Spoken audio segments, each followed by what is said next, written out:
नमस्कार दोस्तों, मैं अंशु कुमार आप सभी का स्वागत करती हूं ग्रीन टीवी में। और दोस्तों, ग्रीन टीवी लेकर आई है चौपाल आपके द्वार। और आज जो हमने चौपाल लगाया है वो उत्तर प्रदेश के बुलंदशहर में लगाया है। और जो हमारा आज का विषय होगा चौपाल में चर्चा की, वो है पराली प्रबंधन। पराली जो कि बहुत ज़्यादा खतरनाक होता है। हमने कई सारे वीडियोस बना रखे हैं पराली प्रबंधन को लेकर, और आज भी जो यहाँ मौजूद हैं किसान, उनको भी हम कुछ वीडियो दिखाने वाले हैं, जो कि आप भी देख सकते हैं। डिस्क्रिप्शन में सारे वीडियोस हम लोगों ने लिंक दे रखा है, आप जाके ज़रूर देखें और पराली ना जलाएं। तो आज का जो हमारा चौपाल है वो हम उत्तर प्रदेश कृषि विभाग के सहयोग से कर रहे हैं। और यहाँ पे हमारे साथ जो है वो डिपार्टमेंट बुलंदशहर के से भी कुछ लोग जुड़े हुए हैं, कुछ एक्सपर्ट्स हैं, जो कि हमें बताएंगे कि किस तरीके से पराली प्रबंधन संभव है और क्या उत्तर प्रदेश सरकार क्या क्या कर रही है जिससे कि किसान पराली ना जलाएं। किस तरीके से जो टेक्नोलॉजी है, इन सिटू प्रबंधन है, वो किस तरीके से किसानों तक पहुंच रही है। और यहाँ पे हमारे साथ कुछ ऐसे भी किसान मौजूद हैं जो कि ऑलरेडी इन सब चीज़ों का इस्तेमाल कर रहे हैं और फ़ायदा ले रहे हैं। तो उन सब लोगों से भी हम जानेंगे कि वो अपना एक्सपीरियंस शेयर करें। और आप लोगों से भी निवेदन है कि पराली ना जलाएं और पराली प्रबंधन के जो अलग अलग तरीके आप लोगों के लिए लाया जा रहा है उसका आप इस्तेमाल करें, जिससे कि हम पर्यावरण को भी बचा सकते हैं और खेत की उर्वरा शक्ति को भी हम बचा सकते हैं। तो आइए चौपाल की शुरुआत करते हैं। लेकिन उससे पहले अगर अभी तक आपने ग्रीन टीवी के यूट्यूब चैनल को सब्सक्राइब नहीं किया है तो तुरंत सब्सक्राइब करें, बेल आइकन भी प्रेस कर दें। साथ ही में ग्रीन टीवी के फेसबुक पेज को लाइक व फॉलो करके इंस्टाग्राम और ट्विटर पर भी फॉलो कर सकते हैं। तो चलिए तो चौपाल की शुरुआत करते हैं। और हम आपको बताते हैं आज जो हमारे साथ एक्सपर्ट हैं आज के चौपाल में, वो है धनंजय सिंह जी हैं, जो कि उप कृषि निदेशक हैं बुलंदशहर के। तो सर, मैं आपका स्वागत करना चाहूँगी हमारे कार्यक्रम में। हमारे साथ उसी के साथ राहुल सिंह तेवतिया जी हैं, जिला कृषि अधिकारी बुलंदशहर के। सर, मैं आपका भी स्वागत करना चाहूँगी हमारे कार्यक्रम में। और इसी के साथ हमारे साथ है मनोज कुमार जी, वैज्ञानिक है केवीके कृषि विज्ञान केंद्र बुलंदशहर से। सर, आपका भी स्वागत है हमारे कार्यक्रम में। और हमारे साथ जो आज मेन गेस्ट हैं हम कह सकते हैं, और हमारे जो किसान हैं उनको संबोधित करने आए हैं, वो है श्री रविंद्र कुमार जी, जो कि जिला अधिकारी है बुलंदशहर के। और सर, आपका भी स्वागत है हमारे कार्यक्रम में। और हम सर से भी जानेंगे कि किस तरीके से बुलंदशहर को जनरली हॉटस्पॉट के रूप में देखा जाता है कि सबसे ज़्यादा पराली प्रबंधन वेस्टर्न यूपी में यहीं पे होता है। तो यहाँ पे किस तरीके से कंट्रोल कर रहे हैं या फिर क्या क्या योजनाएं हैं, उन सब चीज़ों के बारे में हम बात करेंगे। तो दोस्तों, आज के चौपाल की हम शुरुआत करें उससे पहले ये बताना ज़रूरी है कि पराली जलाने के क्या क्या नुकसान हैं। और हमारे पास कई वीडियोस हैं जो कि ग्रीन टीवी के चैनल पे आप देख सकते हैं। तो हम यहाँ मौजूद किसानों को भी हम दिखाना चाहेंगे कि पराली जलाने के क्या क्या नुकसान हैं। तो हम चाहेंगे कि वो वीडियो चलाया जाए और आप लोग जो है वो गौर से देखें कि पराली जलाने के क्या क्या नुकसान होते हैं।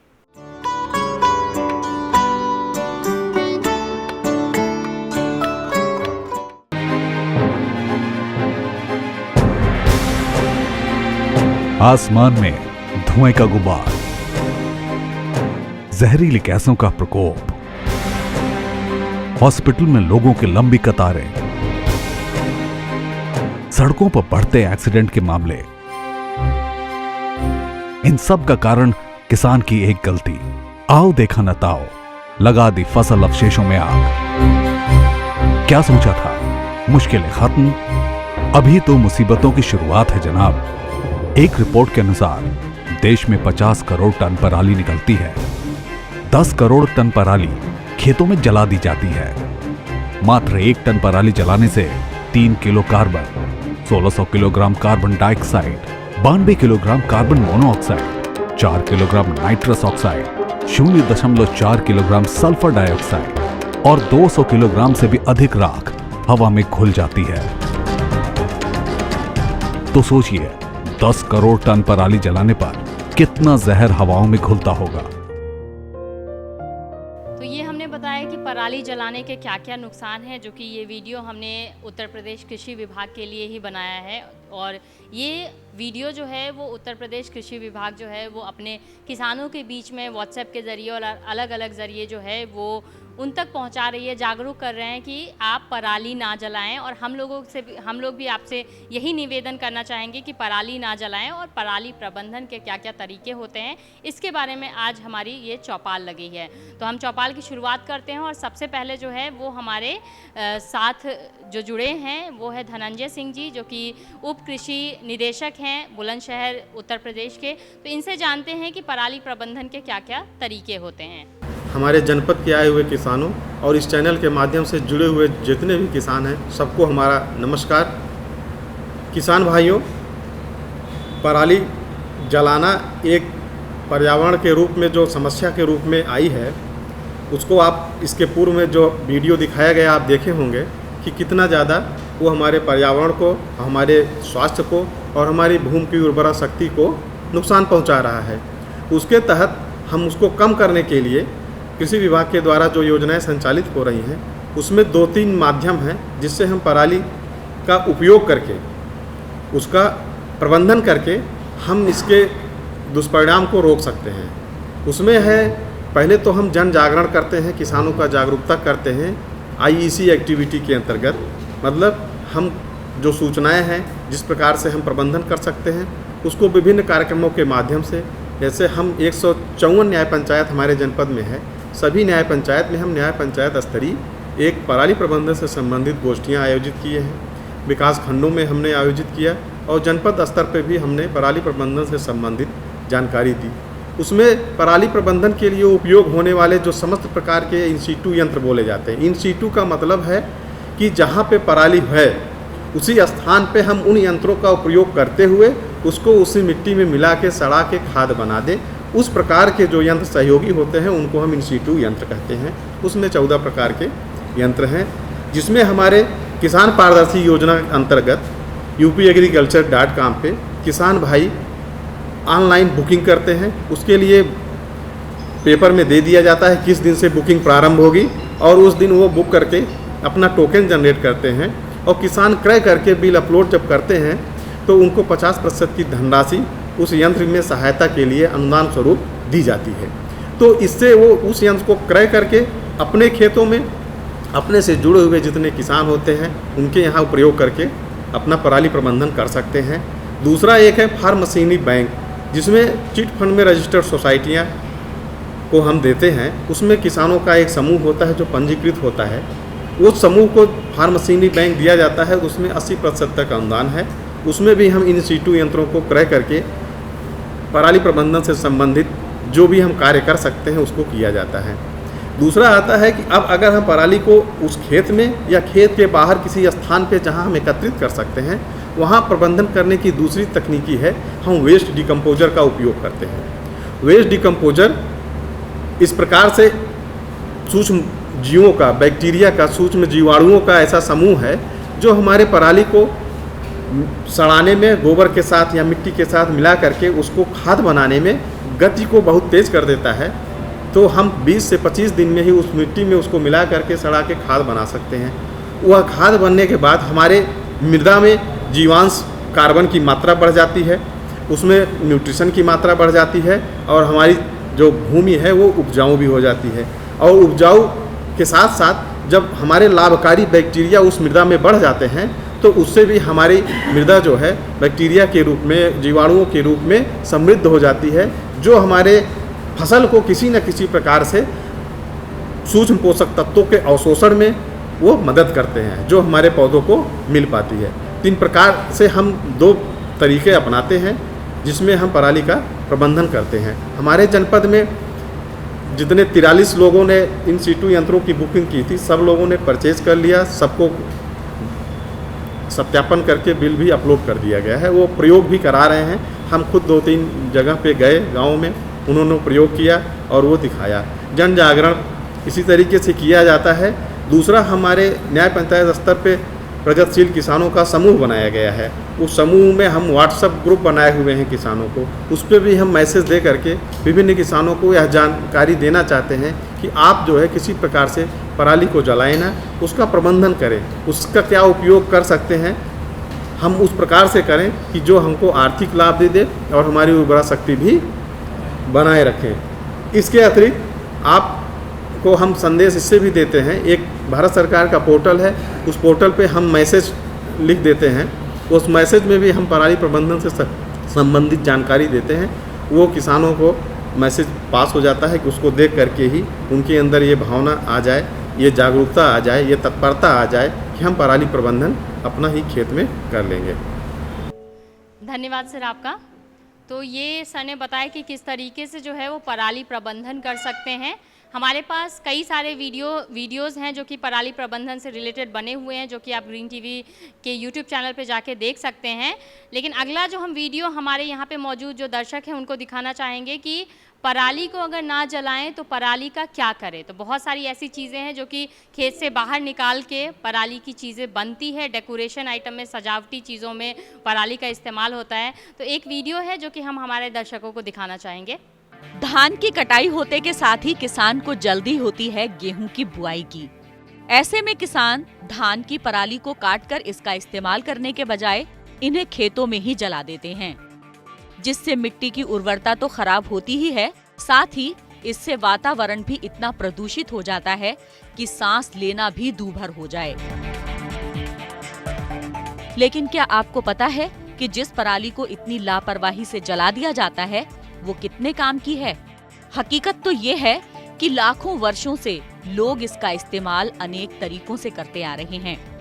यहाँ तक कि रोजमर्रा में इस्तेमाल होने वाली बहुत सी वस्तुएं भी इससे बनाई जाती थी, जबकि आज लोग इसके इस्तेमाल को लगभग भूल चुके हैं। तो आज के हमारे चौपाल में मौजूद हैं श्री रविंद्र कुमार जी, जिला अधिकारी बुलंदशहर से। सर आपका स्वागत है हमारे कार्यक्रम में।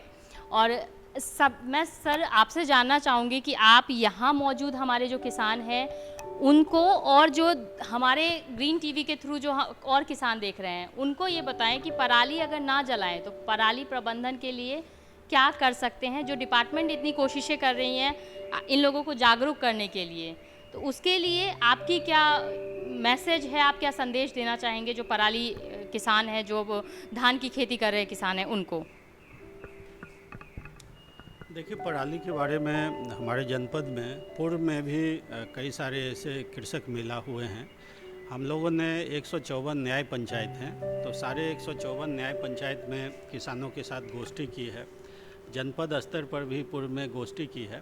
हमारा एक ही अपील है आप लोगों से, हमारे जो जनपद के किसान हैं, कि पराली जलाने से लोगों को घाटा है और ना जलाने से लोगों को फ़ायदा है। अब पराली जलाने से लोगों को घाटा क्या है? सबसे पहला घाटा है खेतों में अगर आप पराली हो, गन्ने की पत्ती हो या कूड़ा कचरा हो, कुछ भी जलाते हैं तो जो मिट्टी के लाभकारी जीवाणु होते हैं वो मर जाते हैं, तो मिट्टी की उर्वरा शक्ति कम होती है।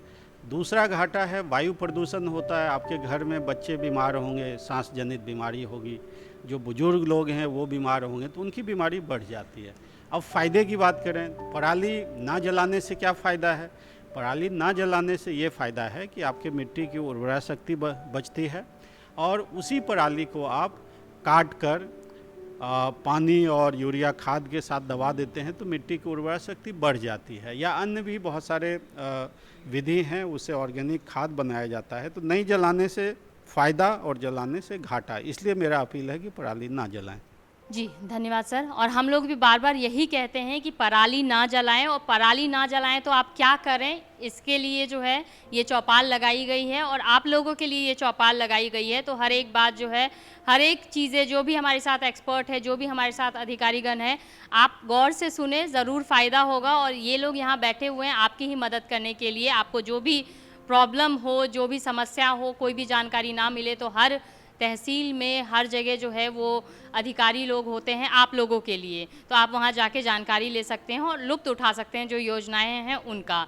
तो अभी जो मेरा अगला जो हमारे साथ जो गेस्ट हैं वो हैं राहुल सिंह तेवतिया जी, ये जिला कृषि अधिकारी हैं बुलंदशहर के।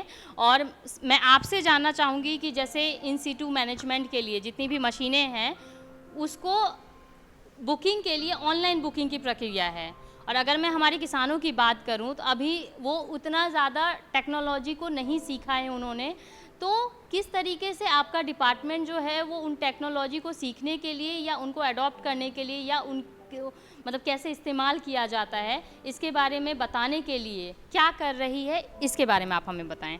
उत्तर प्रदेश सरकार और शासन की मंशा है कि किसानों को आर्थिक रूप से सशक्त बनाया जाए। इसके लिए पारदर्शी किसान सेवा योजना हमारे यहाँ चलाई जा रही है, जिसमें किसानों को जो भी यंत्र खरीदने होते हैं इन सिटू मैनेजमेंट के, उसके लिए तिथियां घोषित की जाती हैं। इसके लिए हमारे यहाँ कॉमन सर्विस सेंटर्स उपलब्ध हैं। जिस तरह से आय प्रमाण पत्र और जाति प्रमाण पत्र का बनाया जाता है, उसी तरह से हमारे किसान भाई वहाँ पे जाके अपना रजिस्ट्रेशन करा सकते हैं और इन सिटू जो भी यंत्र खरीदना चाहते हैं वहाँ पे वो रजिस्टर करा सकते हैं। इसके साथ साथ हमारे विभाग के जो क्षेत्रीय कर्मचारी हैं हर एक ब्लॉक में है, ग्राम पंचायत स्तर पर भी वो काम कर रहे हैं। तो और किसान मित्र भी हमारे हर एक गाँव में हैं। अगर किसानों को कोई समस्या होती है रजिस्ट्रेशन करने में यंत्रों का, तो उनसे वो सीधे बात कर सकते हैं। इसके अतिरिक्त उप कृषि निदेशक महोदय के यहाँ पर भी एक कंप्यूटर कक्ष बना हुआ है, वहाँ पे भी आप अपने यंत्रों का रजिस्ट्रेशन करा सकते हैं। धन्यवाद। जी सर, धन्यवाद सर। मेरा जो अगला सवाल होगा वो धनंजय सिंह सर से होगा कि सर पराली ना जलाएं, एक तो मशीन का इस्तेमाल करें, दूसरा टेक्नोलॉजी जो है वो पराली को खेत में गला दे जिससे कि उर्वरा शक्ति खेत की बढ़ जाएगी, जिसके लिए 2 प्रोडक्ट हैं। तो मैं चाहूँगी कि आप हमारे दर्शकों को और यहाँ मौजूद जो हमारे किसान भाई हैं उनको बताएं उन दोनों चीज़ों के बारे में। ग्रीन टीवी चैनल के माध्यम से आयोजित ये जो ई चौपाल है उसमें उपस्थित हमारे जिलाधिकारी महोदय और यहाँ पे उपस्थित हमारे जनपद के सभी किसान भाई तथा चैनल के माध्यम से जुड़े हुए सभी हमारे किसान भाइयों, आपको नमस्कार। पराली प्रबंधन के विषय में आयोजित जो ये ई चौपाल है उसमें हम लोग गोष्ठियों के माध्यम से, समाचार पत्रों के माध्यम से, विभिन्न प्रकार के अन्य साधनों से हम लोग यह जागरूक करने की कोशिश कर रहे हैं कि हम पराली को 2 प्रकार से प्रबंधित कर सकते हैं, जिसमें हम एक इन सिटू यंत्रों का, जो यंत्र हम उसी खेत में पराली को काट करके, सड़ा करके या यूरिया के साथ मिला दें, या कुछ यंत्र बुवाई के होते हैं कि पराली के ऊपर जैसे लगा हुआ है मल्चर के साथ मिलाया हुआ है, तो इन सिटू के यंत्र हैं जो बुवाई भी कर सकते हैं उसी के साथ, जिसमें सुपर सीडर है, वो आप जोताई नहीं किए हैं तब भी आप उसके साथ कर सकते हैं। इसके अतिरिक्त वेस्ट डिकम्पोजर का प्रयोग हम करते हैं, और वेस्ट डिकम्पोजर हमारा एक सूक्ष्म जीवाणुओं का एक समूह है जो हमारे अपघटन की जो क्षमता है मिट्टी में, बैक्टीरिया है जो हमारे फसल अवशेष हैं उनको सड़ाने में वो गति को तेज़ कर देता है। तो जो 70 से 80 दिन या 90 दिन हमको पराली सड़ाने में लगता है, वो 25 से 30 दिन में सड़ के खाद बन जाती है। अब वेस्ट डिकम्पोजर हम प्रयोग कैसे करते हैं इसके बारे में हम आपको बताना चाहते हैं। वेस्ट डिकम्पोजर का एक बॉटल 200 लीटर पानी के लिए पर्याप्त होता है। तो इसके लिए हम 200 लीटर क्षमता वाला कोई भी एक ड्रम हम लेते हैं। उस ड्रम में हम 2 किलोग्राम गुड़ को उसमें मैश करके मिला देते हैं, और एक मिलाने वाला डंडा जो कि उस ड्रम से बड़ा हो उसको हाथ से चला करके हिला करके मिलाते हैं। जब गुड़ उसमें मिल जाता है तब हम एक छोटी लकड़ी के माध्यम से, या हम अगर हाथ में ग्लव्स पहने हुए हैं तो उंगलियों के माध्यम से हम उसमें जो उपस्थित हमारा वेस्ट डिकम्पोजर का ग्रुप का समूह का बैक्टीरिया है उसको हम उस पानी में मिला देते हैं। पानी में मिलाने के पश्चात फिर हम उस डंडे से उसको घुमाते हैं। घुमाने के पश्चात हम एक जूट का बोरा हो या कोई ऐसा कपड़ा हो जिसमें कि वो हवादार हो, जिससे कि अंदर हवा भी जा सके, उससे उसको हम ढक देते हैं। ढकने के पश्चात हम उसको 5 से 6 दिन तक वहाँ पे रहने देते हैं। लेकिन हमको एक प्रक्रिया प्रत्येक दिन करनी होती है 2 बार। एक बार हम सुबह के समय, एक बार हम संध्या के समय उसी बड़े वाले डंडे से उस पूरे पानी को हम दाहिने तरफ, जैसे क्लॉकवाइज जिसको कहते हैं, जैसे घड़ी की सुई चलती है उसी के अनुसार हम घुमाते हैं, जिससे कि उसमें ऑक्सीजन मिल जाती है। गुड़ जो उससे रस बना हुआ है या बैक्टीरिया का समूह ऊपर बना है नीचे, तो उससे वो मिल जाता है, जिससे कि उनके जो समूह है तैयार होने में कम समय लगता है। तो 6 दिन पश्चात जब हम देखेंगे तो उसमें बैक्टीरिया का पूरा समूह तैयार हो जाता है। फिर उसको हम ले करके 1 एकड़ से अधिक खेत में उसका छिड़काव कर देंगे। खेत में छिड़काव कर सकते हैं, जैसे आपने पराली काटी है, सुपर स्ट्रा मैनेजमेंट सिस्टम लगा हुआ है, तो वो काट के छोटा छोटा टुकड़ा बना देता है और वो खेत में पड़ा हुआ है। उस स्थिति में हम उसके ऊपर स्प्रे कर सकते हैं, तो वो जो है उसको सड़ा के खाद बना देगा। फिर हम जो MB प्लाऊ है इत्यादि यंत्रों से जुताई करते हैं कटर से।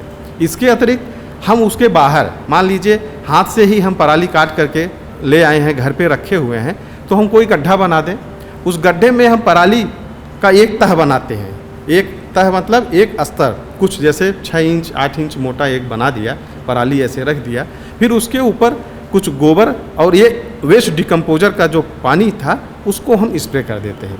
फिर इसके बाद फिर एक तह हम पराली की लगाते हैं, फिर हम स्प्रे कर देते हैं मिला करके। तो यह हम 4 5 6 7 स्तर जहाँ तक हम बना सकते हैं कि इस ऊंचाई तक हो जाए और गड्ढे के बाहर न जाए, वहाँ तक हम उसको बना के रख देते हैं। तो वो बैक्टीरिया जो है उसमें हर लेवल पे पहुंचता है, उसकी डिकम्पोजस की अपघटन की गति को बहुत तेज़ कर देता है और कुछ ही दिनों में 1 महीने से 30 से 35 दिन में उसमें खाद बन के तैयार हो जाती है। उसके बाद हम ले जा करके अपने खेत में इस्तेमाल कर सकते हैं। धन्यवाद सर। तो जिस तरीके से सर ने बताया कि पूसा डिकम्पोज़र 4 टैबलेट से आप 20 से 25 लीटर जो है वो मटेरियल बना सकते हैं पानी में घोल के, और NCOF national centre of organic farming का वेस्ट डिकम्पोज़र, जिसको कि पहले ऑर्गेनिक फार्मिंग के लिए इस्तेमाल किया जाता था, उसको जो है वो बहुत कारगर साबित हुआ है इस पराली को खाद बनाने के लिए। और इसी के लिए हम लोगों ने, ग्रीन टीवी ने एक वीडियो बनाया है उत्तर प्रदेश कृषि विभाग के लिए, जो कि मैं चाहूँगी कि हमारे जो मौजूद दर्शक हैं हम उनको दिखाएं वीडियो।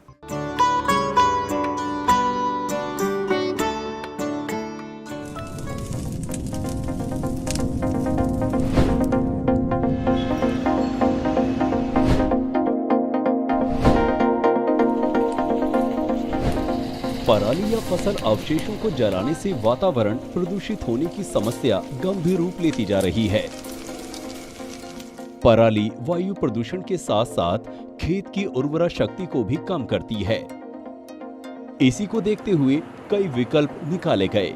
इसमें सबसे कारगर साबित हुआ इन अवशेषों को खेत में ही गला दिया जाना, जिसके लिए भारतीय कृषि अनुसंधान संस्थान का पूसा डिकम्पोजर और national centre of organic farming का वेस्ट डिकम्पोजर उपयोग में लाया जा रहा है।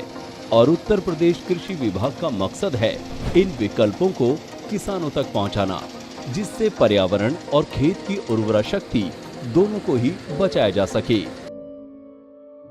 तो दोस्तों, अगर मैं कृषि विज्ञान केंद्र की बात करूं तो कृषि विज्ञान केंद्र की भूमिका बहुत ज़्यादा हो जाती है जब ये टेक्नोलॉजी या फिर NCOF का वेस्ट डिकम्पोज़र हो या पूसा डिकम्पोज़र हो, उनको किसानों तक पहुंचाने के लिए और उनको बताने के लिए।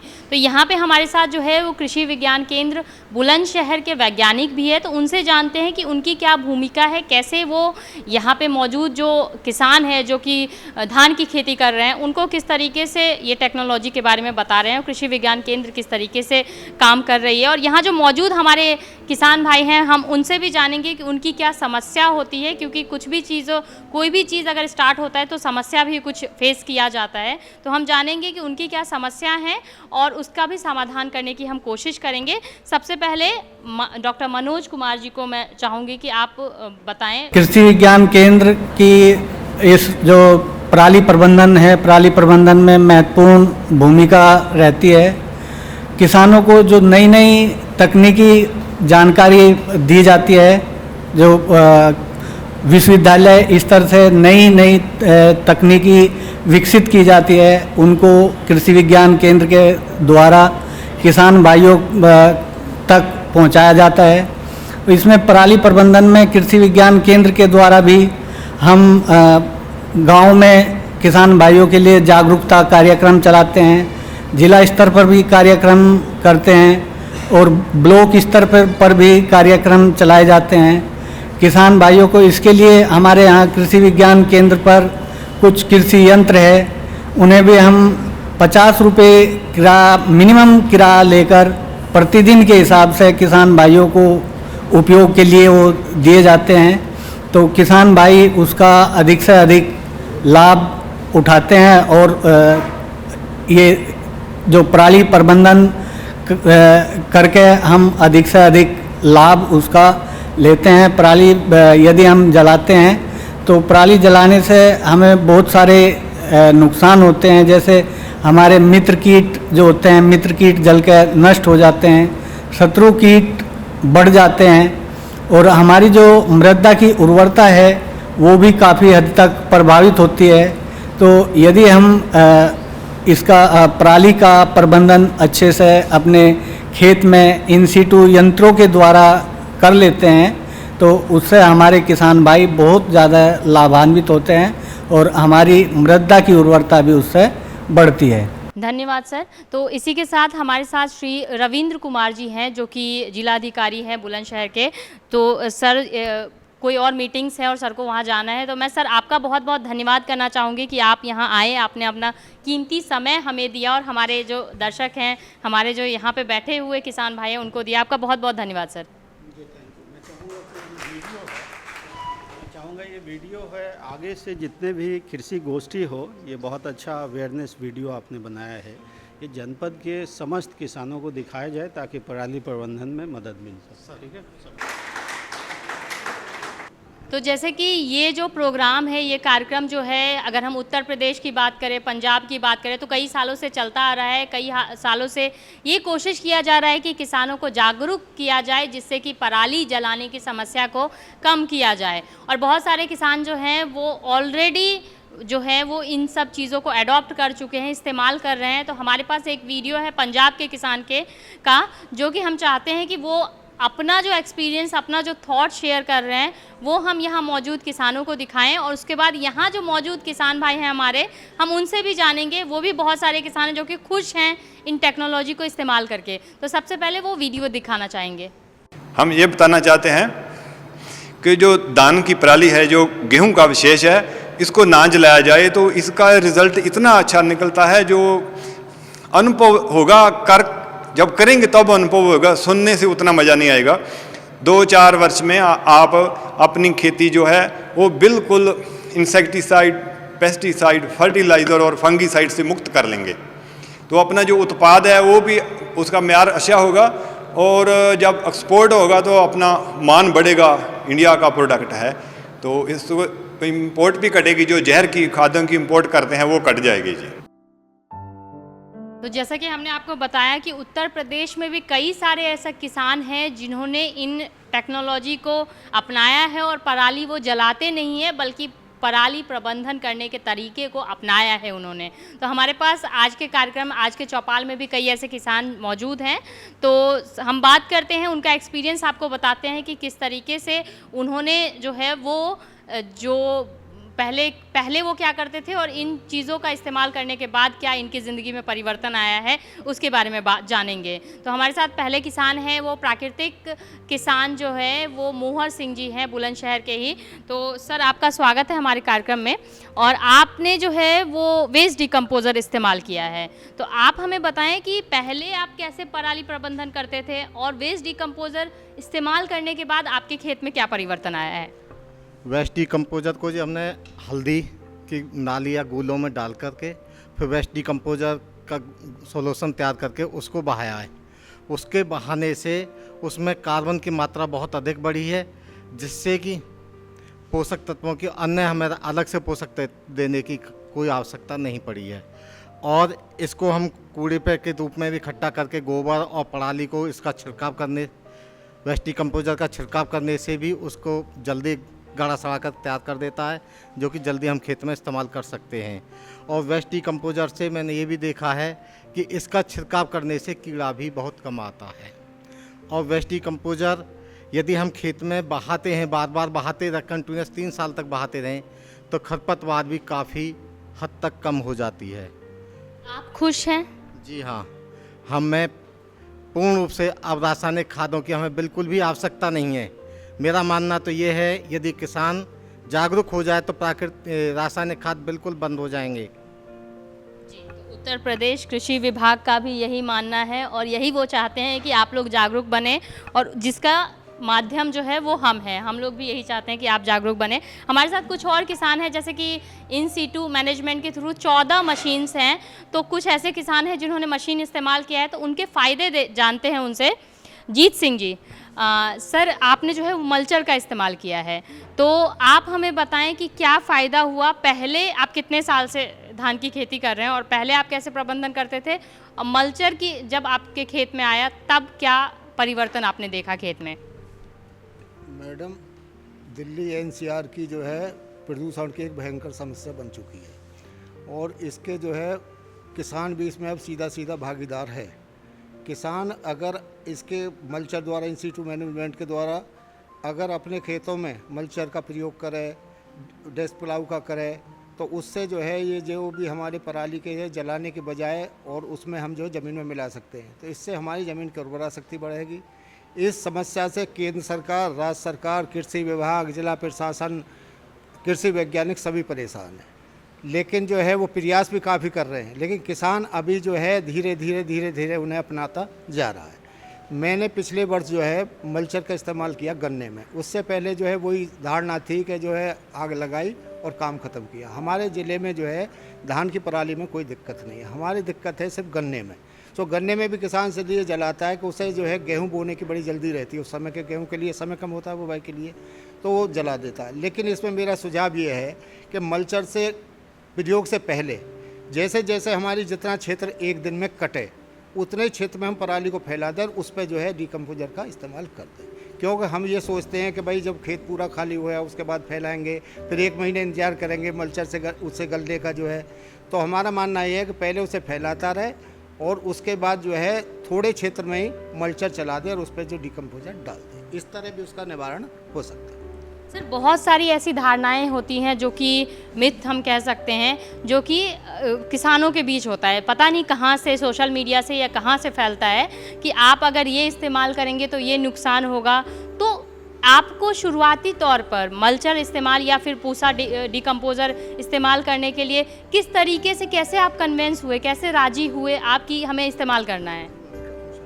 कि जो हमारे यहाँ जो है कृषि विज्ञान केंद्र बुलंदशहर, उसमें जो है समय समय पे फसल अवशेष निस्तारण का कार्यक्रम चलता रहता है। उसमें जो किसानों को 5-5 दिन का प्रशिक्षण देते हैं और उसके बाद जो है कृषि विज्ञान केंद्र से ये सुविधाएं भी हैं मल्चर ले जाने की बहुत कम रेट पे।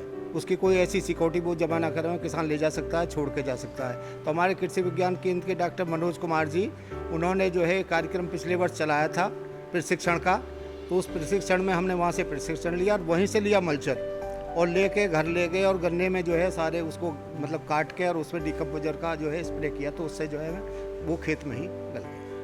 तो अच्छा लगा सुन के कि आप लोग जो है वो राज़ी, अपनी मर्ज़ी से जो है और राज़ी होके, और कृषि विज्ञान केंद्र और जो विभाग के लोग हैं वो काफ़ी प्रयास कर रहे हैं कि आप लोग जागरूक हो और पराली की जो समस्या है वो कम हो सके। तो हमारे साथ राजेंद्र सिंह जी हैं जो कि मल्चर के बारे में वो अपना एक्सपीरियंस हमारे साथ शेयर करना चाहते हैं, तो जानते हैं इनसे कि इनका कैसा एक्सपीरियंस रहा है इस मशीन को लेकर। सर आप कितने एरिया में खेती करते हैं, ज़मीन कितनी है आपकी? 1 हेक्टेयर ज़मीन है मेरे पास में। किस चीज़ की खेती करते हैं? मैं आलू की भी खेती करता हूँ, धान की भी खेती करता हूँ और इसकी तुम्हारी गेहूं की भी खेती करता हूँ मैं। कितने साल से आप धान की खेती कर रहे हैं? धान की खेती के काफ़ी समय होगा धान की खेती करते करते हमें, और उसमें पहले जो खेती करते थे हम धान की, तो उसमें पराली को जला देते थे। बाकी हमें कुछ कृषि विभाग के द्वारा ये अवगत हुआ कि इसको ना जलाएं, और सरकार ने हमें कृषि यंत्र अनुदान पर दिए काफ़ी, और मैंने 3 यंत्र लिए सरकार से।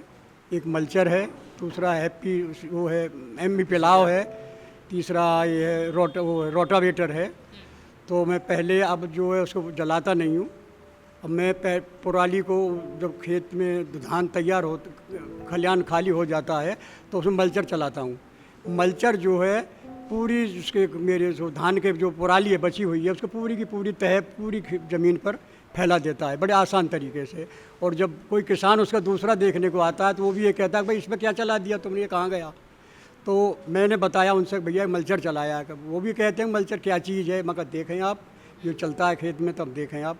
उसके बाद में मैं डिकम्पोजर का प्रयोग करता हूँ उसके ऊपर, और उसके बाद में एमबी पिलाव है मेरे पास में।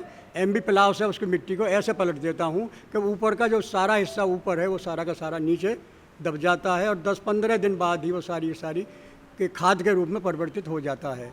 और उसके बाद में मैं उसमें आलू लगाऊं, चाहे गेहूं लगाऊं या कोई दूसरी फसल कोई भी करने के लिए वो तैयार हो जाता है खेत मेरा। आप सर, आपकी उम्र कितनी होगी? 75 वर्ष है मेरी उम्र। अच्छा, तो 75 वर्ष है, तो आपने जब से खेती करना शुरू किया है और अभी की जो खेती तकनीक है, क्या अंतर लगा है आपको? कितना संतुष्ट हैं आप आज की खेती? मैं इस खेती से इतना संतुष्ट हूँ जो नए सरकार के द्वारा किसानों को अवगत कराया जा रहा है कि भाई ऐसे काम करिए, विधियाँ बताई जा रही हैं, उनके अनुसार काम करें तो काफ़ी समय की बचत हो रही है और उनका जो है वायुमंडल में जो हम प्रदूषण कर रहे थे उसकी बचत हो रही है, काफ़ी फ़ायदा हो रहा है हमें उससे। अच्छा लगा आपसे जान के। तो हमारे साथ कुछ और किसान हैं जो कि और मशीनों के बारे में हमें बताएंगे। Rajesh Kumar Sharma ji MB plough use करते हैं, तो जानते हैं इनसे कि इनका क्या कहना है इस मशीन के बारे में।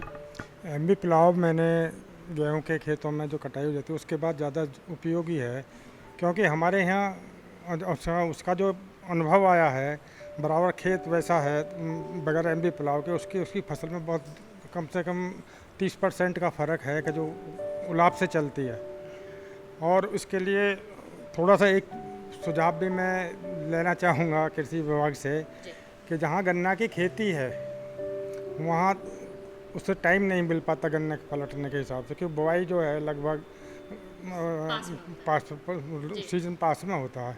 इसके लिए यदि उसका बंडल बनाने वाला कोई यंत्र जो है वो उपयोग में लाया जाए तो वो घना बेहतर रहेगा, जिसके लिए किसानों के लिए भी उपयोगी है और फसल बोने के टाइम में भी वो आएंगे, उसको बाहर निकाल के जब कहीं वेस्ट उपयोग कर सकते हैं इसका। जी, तो सर आप कहना चाहेंगे कुछ इस पे? बहुत अच्छा प्रश्न किया आपने शर्मा जी। हम चाहते थे इस प्रकार के प्रश्न हो जिसमें कि एक जिज्ञासा हो और नई चीज़ जानने की झलक हो। गन्ने के सीज़न में जब हम गन्ने की कटाई करते हैं तो उसकी सूखी पत्तियों को वही लोग इकट्ठा कर देते हैं, कुछ जगह पे ढेर जैसा बना देते हैं, कुछ जगह स्थान खाली रहता है, तो उसको हम उसी जगह पे उसका प्रबंधन कर सकते हैं। उसकी 2-3 विधियां हैं। सर्वप्रथम हमको ये करना चाहिए, मान लीजिए आपको गन्ने की कटाई के पश्चात पेड़ी लेना है, मतलब दूसरे वर्ष के लिए भी फसल उसमें से लेना है, तो हम गन्ने की पत्तियों को एक समान रूप से चारों तरफ अगर फैला के उसको ढक देते हैं, जिसको हम मल्चिंग कहते हैं, तो 2 प्रकार से उसमें फ़ायदा होता है। एक, जो तापमान बना होता है उस समय का, मिट्टी की जो सतह होती है उस पर हम मल्चिंग जब करते हैं तो उस तापमान में मेंटेन करने के पश्चात हमारे जो हानिकारक कीट होते हैं, शत्रु कीट होते हैं, वो कम पनपते हैं, नए खरपतवार कम पनपते हैं।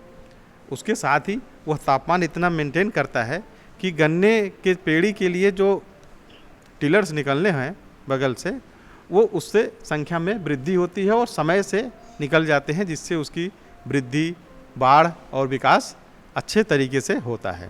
दूसरी बात, फिर उसी के पश्चात जब हम सिंचाई करते हैं, सिंचाई के पूर्व ही अगर उसमें हम वेस्ट डिकम्पोजर, जब हम चारों तरफ अच्छे से मल्चिंग कर लिए हैं, वेस्ट डिकम्पोजर या पूसा का डिकम्पोजर, NCOF का डिकम्पोजर कोई भी ले आए, ना भी ये है हमारे पास, तो हम घन जीवामृत बना सकते हैं। उसकी भी विधि अभी मैं बता दूंगा। उसका भी स्प्रे हम कर देंगे तो वो हमारी गन्ने की जो सूखी पत्तियां हैं मिल करके उसमें सड़ करके खाद के रूप में हो जाएंगी। दूसरा, हम मैकेनिकल कोई यंत्र यूज कर सकते हैं जिसमें एक बेलर होता है। बेलर आपके जनपद में आ चुका है, एक एजेंसी के पास है, हम वहाँ गए भी, देखे भी, उन्होंने प्रयोग कराया है। वो गन्ने के फसल का जो क्षेत्रफल था जिसमें गन्ना कट चुका था और पराली सूखी पत्तियां फैली हुई थी, उसमें भी बेलर चूँकि लगभग 1 इंच के जो मिट्टी की सतह है वहाँ तक वो उसकी पकड़ है, तो जो पत्तियां उसके आ रही हैं जैसे हम पराली के लिए है, तो बेलर उस पत्तियों को एकत्रित करके उसका गट्ठर बना के नीचे रख देता है।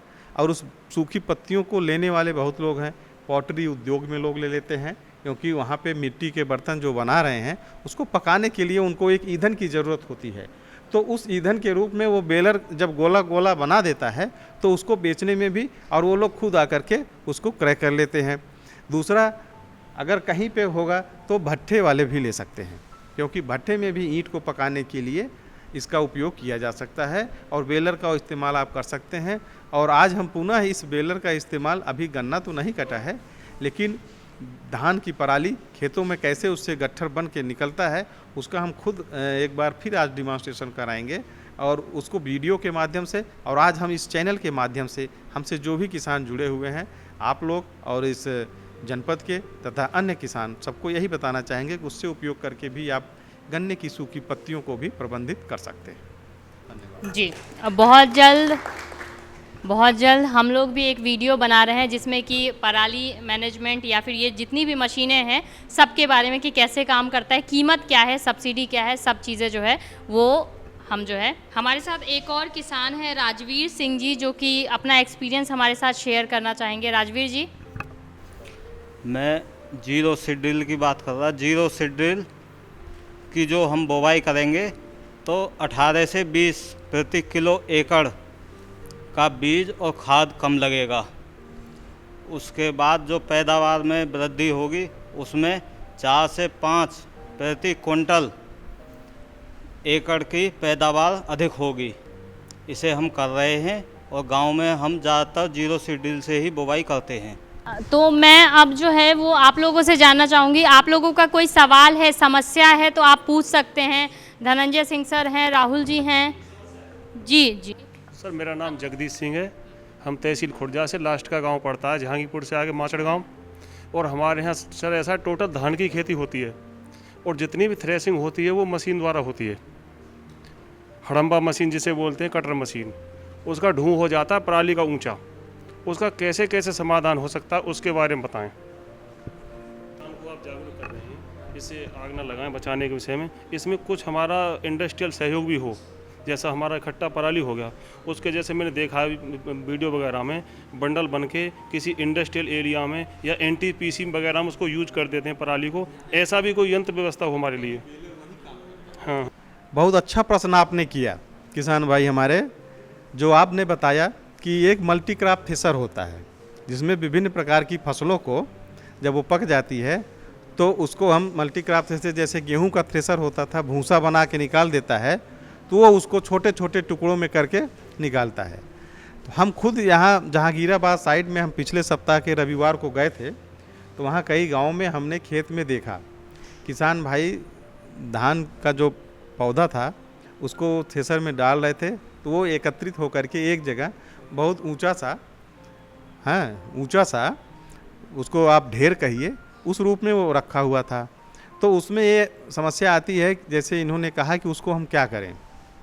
देखिए, आपकी वो मशीन थी, मशीन का निर्धारित स्थान खेत आपने कर दिया, खेत में ही आपने जब किया तो आप ये जानिए सीधे से कि खेत की सामग्री जो आपको घर में ले जाना है, अनाज के रूप में, फल के रूप में, जड़ के रूप में, तने के रूप में ले जाइए। उससे जो भी सामान बचा हुआ है उसको फिर आप उसी खेत में ले आइए, चाहे गोबर की खाद के रूप में। कैसे आया वो? चारा खाया पशु, चारा के बाद गोबर बना, गोबर बनने के बाद खाद बना, खाद बनने के पश्चात वो पुनः आपके खेत में आ गया। तो जो ढेर है उसको फिर पुनः आप हाथ से फैला दीजिए, वो भारी नहीं होता है, कटा हुआ रहता है, हाथ से ही पूरे खेत में फैला करके आप यूरिया का छिड़काव कर दीजिए पानी करके। उस ढेर को अपने ही खेत में फैला करके यूरिया का छिड़काव कर दीजिए पानी करके, 15 से 20 दिन में सड़ के वो खाद बन जाएगा। मान लीजिए ये नहीं कर पा रहे हैं तो डिस्क प्लाऊ से भी वो, क्योंकि वो कट चुका है छोटा छोटा, सिर्फ आप जुताई कर दीजिए, वो उसमें मिल जाएगा फैलाने के पश्चात, और उसमें आप वेस्ट डिकम्पोजर का छिड़काव कर dीजिए। इन तमाम चीज़ों को कर सकते हैं। अगर आपको और साधन है तो आप ट्राली से, या यहाँ सबके घर में बुग्गी है, बुग्गी के माध्यम से आप अपने घर के दरवाजे पे या खेत के किनारे पे एक छोटा सा गड्ढा बनाइए। उस गड्ढे में जो विधि हमने बताया, और आपको हम कह रहे हैं वेस्ट डिकम्पोजर नहीं भी उपलब्ध हो पाया, तो आप सिर्फ एक परत पराली, दूसरी परत गोबर, फिर एक परत पराली, दूसरी परत गोबर लगाएंगे, तब भी वो कुछ दिन में सड़ के खाद बन जाएगा।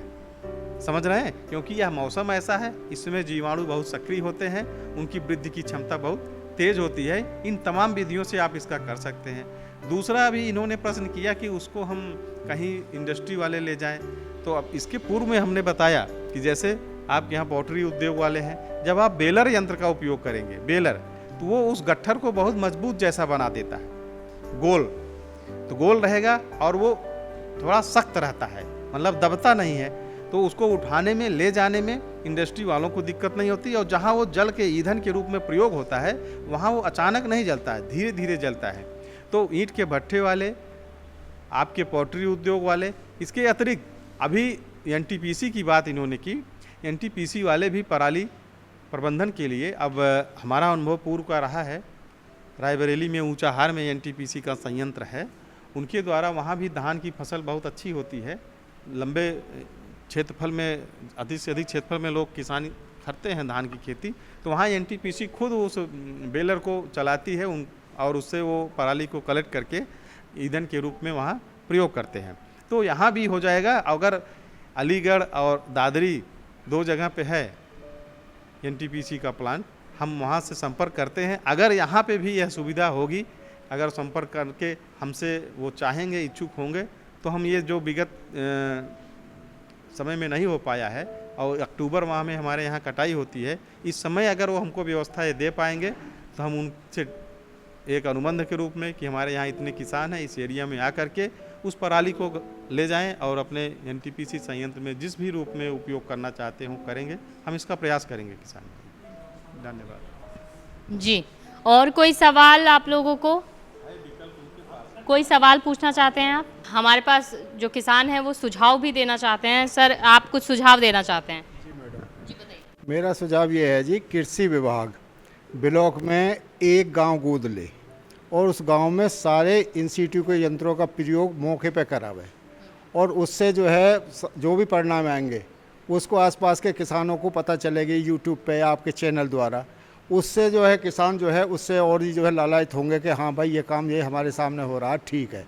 अब किसान जो है यंत्र ले जाता है, उनमें चूक हो जाती है उससे, जैसे कि मल्चर ले गए चलाने के लिए, ये ना देखा कि जो है वो किस तरह चलाना है। उसका भी एक तरीका है कि जो खाली कूड़ हों उनके किनारों से जो है उसको पराली को हटाया जाता है, वो उन पर पहिया चल जाता है उन पर ट्रैक्टर का और वो छित जाते हैं, उनमें जो है फटाव बहुत कम आता है। इसलिए एक एक गांव अगर विभाग गोद ले और उसमें पूरा इम्प्लीमेंटेशन करा के दिखावे तो शायद ज़्यादा। यानी कि मॉडल गांव की तरह जो है वो लेने के लिए कहा है इन्होंने कि आप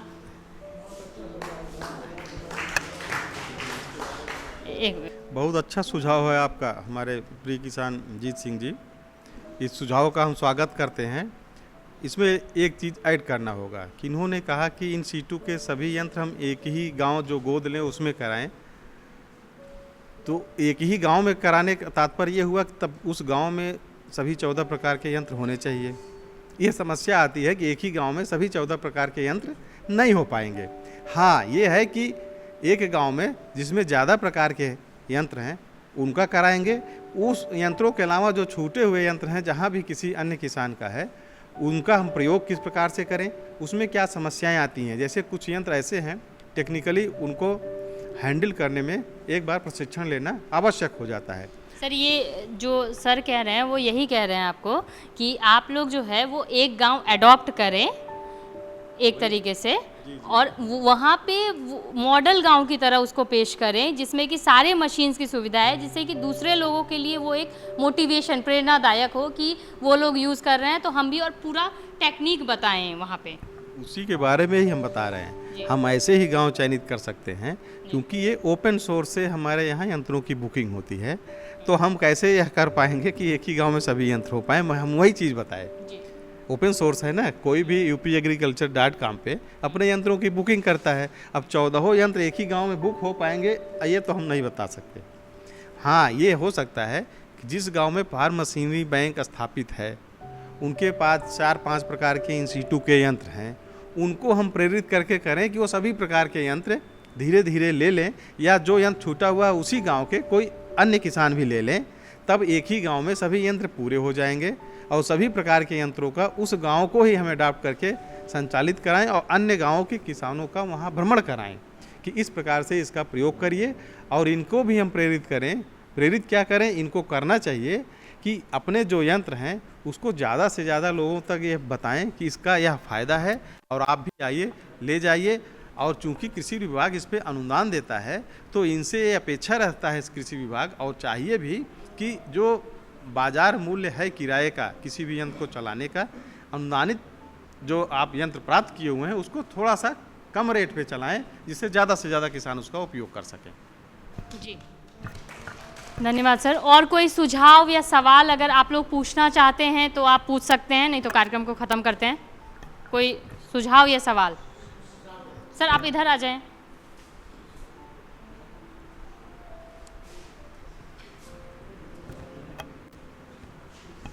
जी आपका नाम? मेरा नाम निर्देव प्रताप सिंह है और गांव इदलपुर धीमरे से हूँ। जो किसान गन्ने की खेती करते हो, जैसे जैसे गन्ना बड़ा हो उसकी पताई पशुओं को छुड़ाएं नीचे से और लास्ट तक गन्ने की हरी पताई सब छुड़ा दें। जो हमारी सूखी पताई है, एक तो हमारे सब हरी पताई पशु खा लेंगे और दूसरी जो हमारी ये जलाने की समस्या है वो ख़त्म हो जाएगी। ज़्यादा नहीं, 10 बीघा खेत की छुड़ा के देंगे, गन्ना भी पैदावार बढ़ेगी और आपके गन्ना की मोटाई भी बढ़ेगी। और कोई सवाल, कोई सुझाव आप लोग देना चाहते हैं, पूछना चाहते हैं? नहीं तो हम कार्यक्रम ख़त्म करते हैं। तो दोस्तों आज के इस चौपाल में हमने बात किया है कि पराली प्रबंधन आप किस तरीके से कर सकते हैं। तो मैं हमारे यहाँ पे जितने भी एक्सपर्ट मौजूद थे, मैं आप सभी का धन्यवाद करना चाहूँगी कि आप लोगों ने अपना समय दिया और हमें मौका दिया कि हम यहाँ पे चौपाल लगा सकें। और साथ ही में मैं हमारे यहाँ पे मौजूद सभी किसान भाइयों को मैं बहुत बहुत धन्यवाद देना चाहूँगी कि आप लोग यहाँ पे आएँ और आप लोगों ने इतने गंभीर तरीके से या इतना सीरियस होकर जो है वो आपने सुना हमारी जो ये चौपाल में चर्चा, और आपने सुना और भाग लिया इस कार्यक्रम में, इसलिए आप लोगों का बहुत बहुत धन्यवाद। और इसी के साथ दोस्तों मैं आप लोगों को बताना चाहूँगी कि अगर आप कोई सवाल पूछना चाहते हैं तो आप ग्रीन टीवी के व्हाट्सएप नंबर पर अपना सवाल भेज सकते हैं या हमसे जुड़ सकते हैं। हमारा व्हाट्सएप नंबर है 9953218363 या फिर 9540300003। तो हमारा जो आज का कार्यक्रम का मकसद था पराली प्रबंधन, तो हम लोग आप लोगों से यही निवेदन करना चाहेंगे कि पराली ना जलाएं और जितना हो सके जो पर्यावरण को बचाएं और साथ में हमारी जो खेत की उर्वरा शक्ति है उसको बचाएं। फिलहाल आज के लिए बस इतना ही। मुझे दीजिए इजाज़त। आप बने रहें हमारे साथ और देखते रहिए ग्रीन टीवी। नमस्ते।